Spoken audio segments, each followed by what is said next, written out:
El asesinato de Gabriela Nicole Prats tiene la atención del pueblo de Puerto Rico. El trabajo de la prensa en este y todos los casos es llevar la información con la mayor precisión y responsabilidad. Hoy, varias periodistas nos cuentan cómo han trabajado este proceso judicial de tanta notoriedad y en el que hay menores envueltas.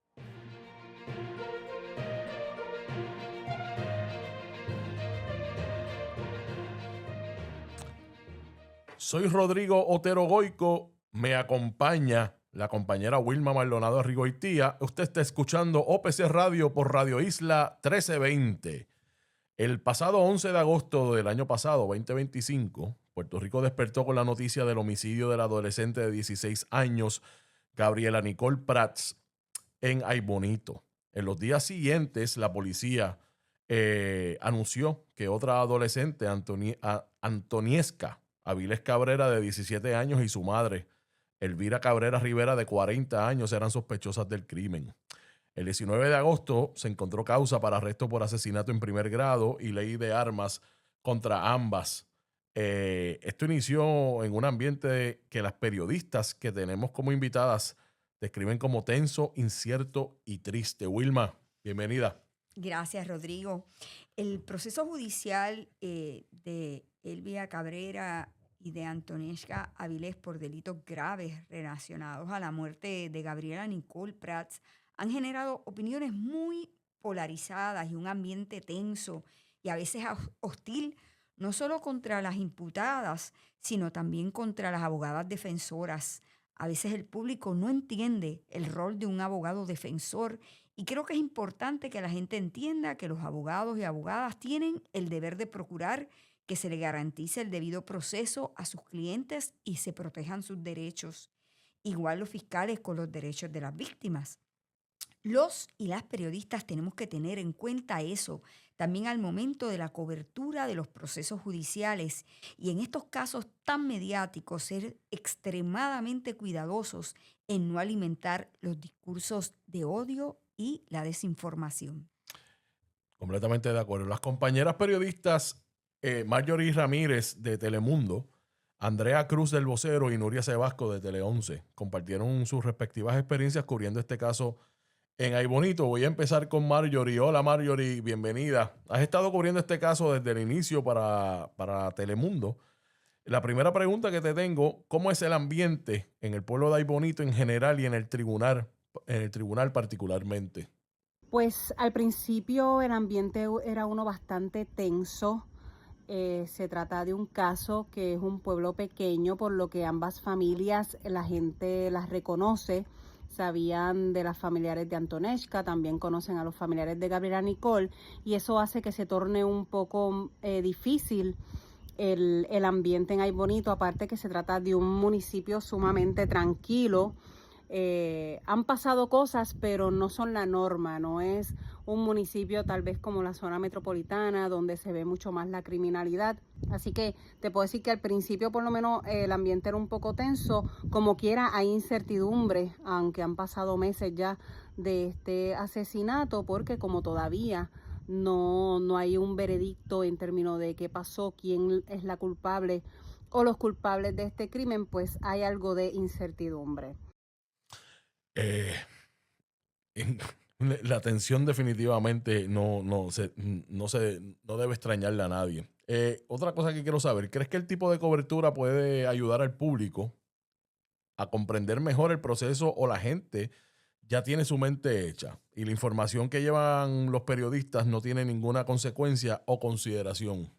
Bueno, sí hay mucha gente que tiene su mente hecha. Claro que sí, en cualquier crimen, mucha gente pues de la primera creen el lado del Ministerio Público.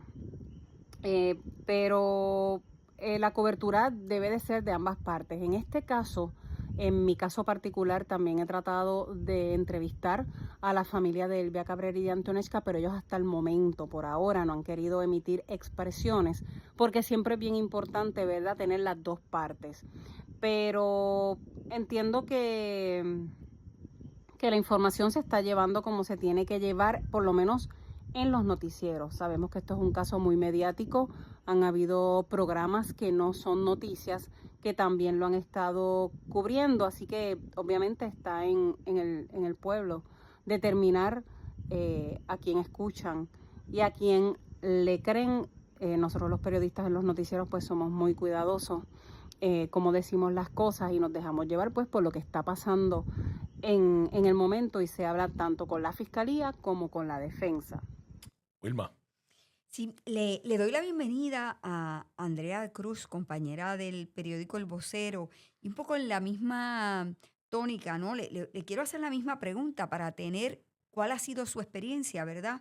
En este tipo de cobertura, si de verdad el público aprende más sobre los procesos o ya la gente tiene una mente hecha y la información, ¿verdad? No, que se vaya llevando no hace cambiar esas posiciones o no hace comprender un poco mejor los procesos judiciales. Andrea. Yo pienso que el tipo de cobertura que se le está dando a este caso no ayuda en nada a que el público mejor entienda el proceso. Pienso que las personas, y más cuando son estos casos de alto perfil, están más pendientes al sensacionalismo.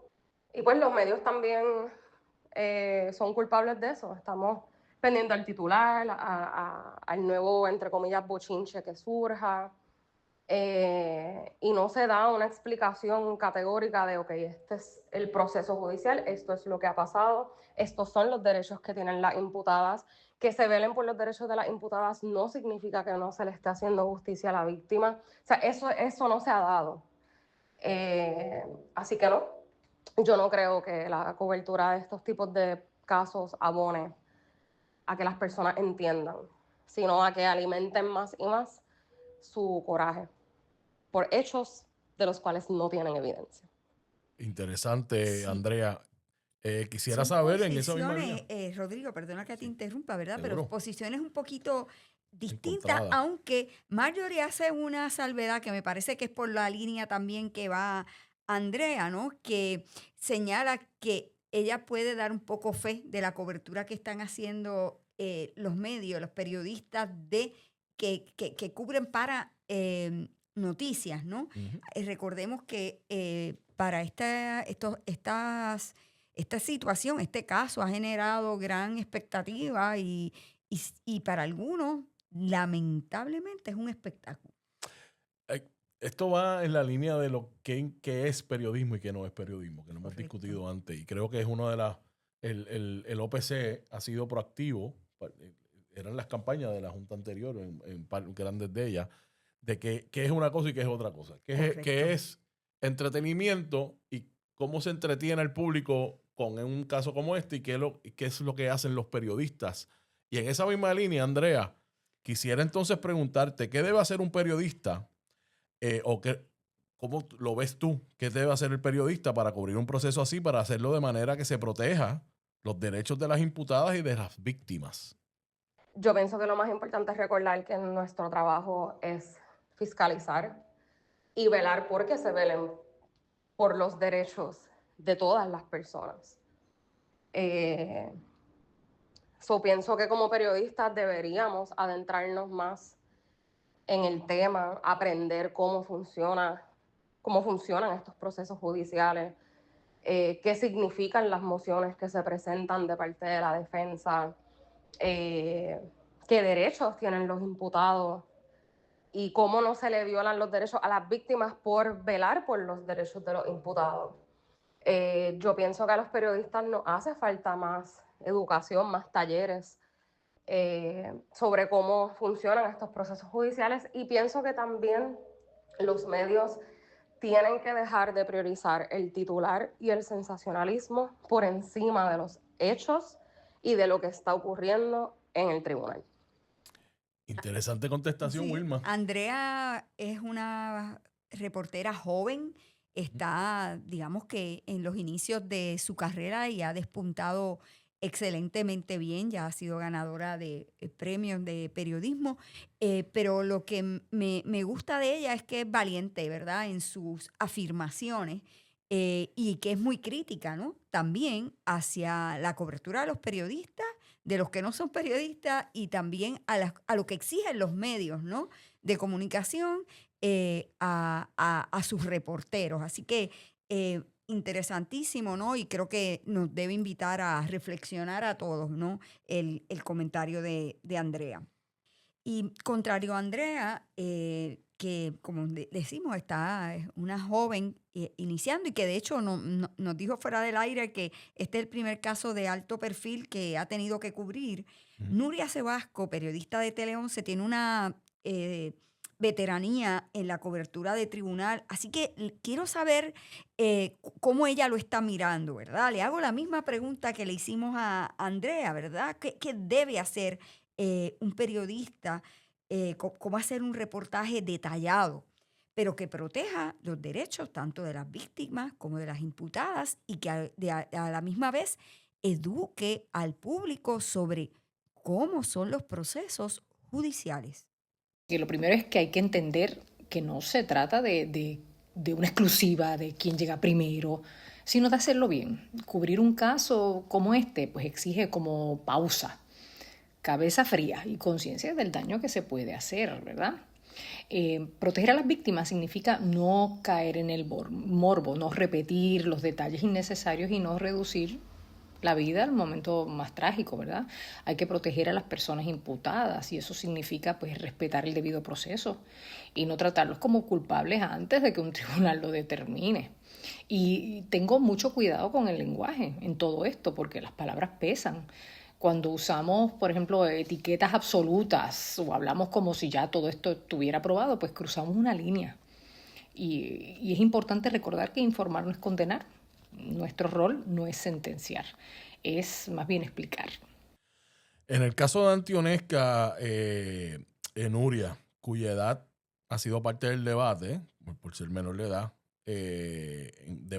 debate fuera y dentro del tribunal, pero también, o sea, por eso mismo. ¿Qué cuidados particulares tomas en cuenta al momento de hacer esta cobertura? Bueno, aquí yo tengo un cuidado doble, porque mientras un tribunal no decida oficialmente la edad, y eso ha estado en cuestión, ¿verdad? Ese dato pues no puede tratarse como un hecho cerrado. Es un asunto que sigue en controversia.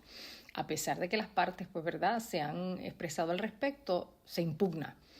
Adelantarnos a esa determinación pues puede afectar derechos que la ley protege, especialmente si existe la posibilidad de que sea menor, y eso se estableció desde el principio. Si eso ocurre, hay que ir al tribunal de menores, ¿verdad? Y de hecho, el día que anunciaron los cargos, yo recuerdo que lo hizo la Secretaría de Justicia y se me erizó la piel porque dije, están mencionando el nombre de una menor, y eso, con eso siempre se nos ha dicho que hay que tener mucho cuidado. Así que esto es bien delicado, porque eso implica bajar la exposición, pues ser cuidadoso con las imágenes, se evita dar detalles personales para no convertir esto en un tema, o sea, convertir un tema legal que es complejo en una discusión de redes sociales.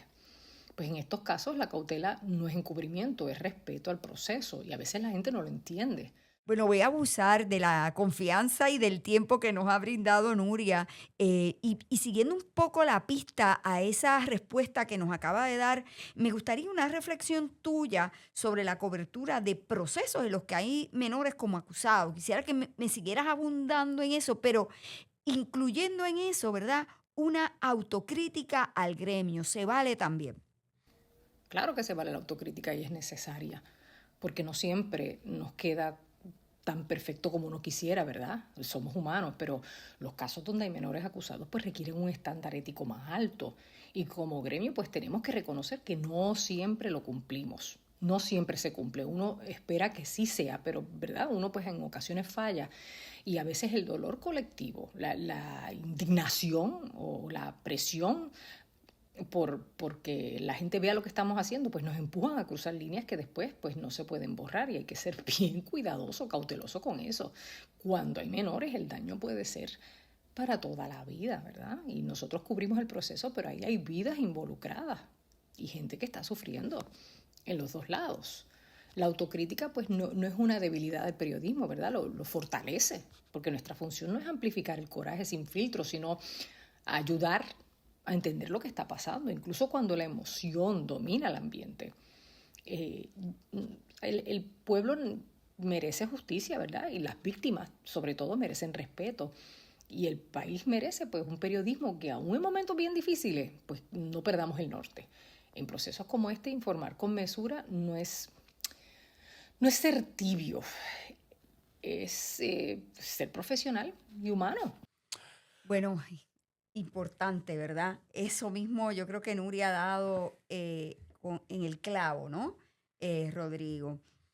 Todas estas contestaciones, fíjate que coinciden en varias de las cosas. En una de ellas es precisamente la autocrítica, como bien Andrea Cruz del Vocero, nos dice: yo creo que no estamos haciéndole un favor a educar sobre lo que está ocurriendo, porque estamos más pendientes, o los medios están más pendientes al titular o al espectáculo, más a la información. Y eso es parte de la autocrítica que bien menciona Nuria. Tenemos que hacer esas reflexiones como gremio. Y yo sé que los medios presionan, los compañeros y compañeras que están en los medios tradicionales, como las 3 compañeras que nos donaron de su tiempo, pues ellas tienen que responder a presiones sin lugar a dudas. Pero siempre y cuando, me parece a mí, que el periodista tenga claro cuál es su responsabilidad y que su trabajo refleje no solamente la imparcialidad, porque eso es otra cosa, Wilma, y tú que tienes mucha más experiencia que yo en esto. La imparcialidad no es lo único que tiene que hacer el periodista. Hay un análisis completo donde la imparcialidad está incluida. Pero cuando tú ves el contraste, al menos, y estas son 3 periodistas de medios tradicionales, vuelvo, porque también estamos los de medios independientes. Ese análisis, para tú poder llevar esa información, comunicar correctamente, no solamente los procesos, como las compañeras mencionaron, hay que estudiar. Eso es lo que tiene que hacer el periodista. O sea, la imparcialidad viene porque tú tienes que recoger toda la información que tienes disponible en el caso y comunicarlo. En tus experiencias en cuanto a eso, cuando tú tienes que debatir en qué tú vas a comunicar, o por lo menos, no sé si debatir, pero tú tienes tu caso, tú tienes tu investigación, tú tienes tu documento y vas a publicar. ¿Cuál es el debate cuando se da entre el titular y esa información que tú estás llevando, y a lo mejor cómo chocan el medio y el periodista? Sí, esa es una parte, yo creo que de las más difíciles y yo siempre digo, debemos coger cursos de titular, de titulistas, porque eso es antes existían los titulistas en las salas de redacción, eso culminó, y ciertamente un titular tiene que llamar la atención, ¿verdad?, del lector. El problema es cuando ese titular está hecho con el ánimo de crear una reacción más allá de leer la historia, ¿no? Y provoca discursos de odio, provoca que la gente se parcialice hacia una de las áreas, ¿no? En los casos judiciales. Y hay que tener mucho cuidado con eso. Todo lo que conlleva cubrir casos, ¿verdad?, que empiezan con la policía. Empieza con el evento de cubrir cuando te llega ese parte de la policía, que les aseguro a ustedes que cuando llega ese primer comunicado de la policía, lo que termina siendo al final, que usted va a la escena o posteriormente días después, es completamente distinto, o por lo menos 50% distinto a lo que llegó en ese primer parte de prensa.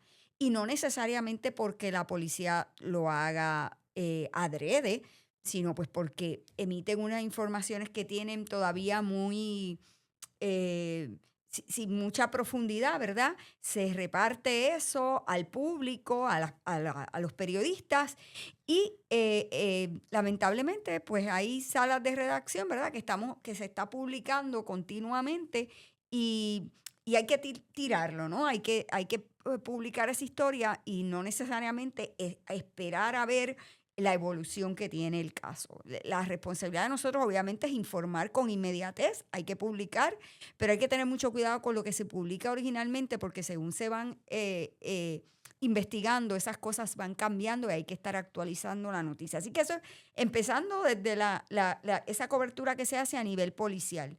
Ya después en los tribunales, el proceso es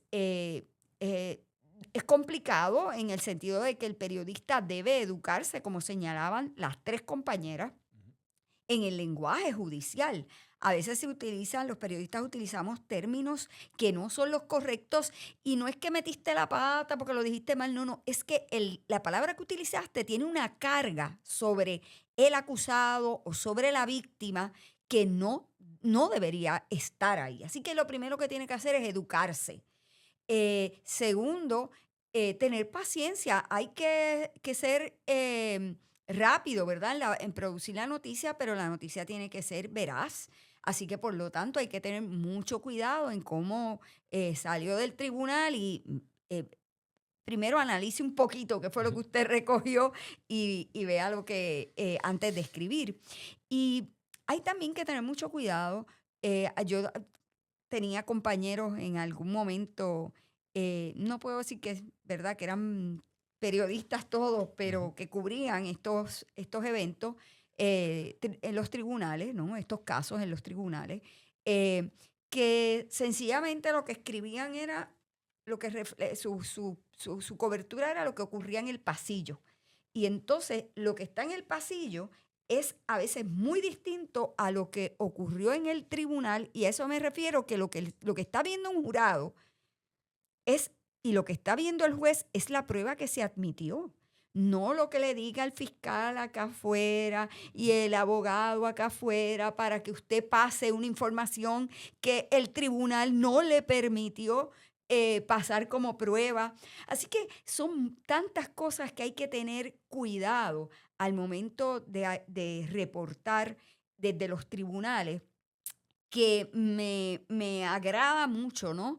Escuchar a las tres compañeras que han sido muy cuidadosas, ¿no? En lo que están planteando, en la cobertura que están haciendo y con un interés de estar educándose continuamente.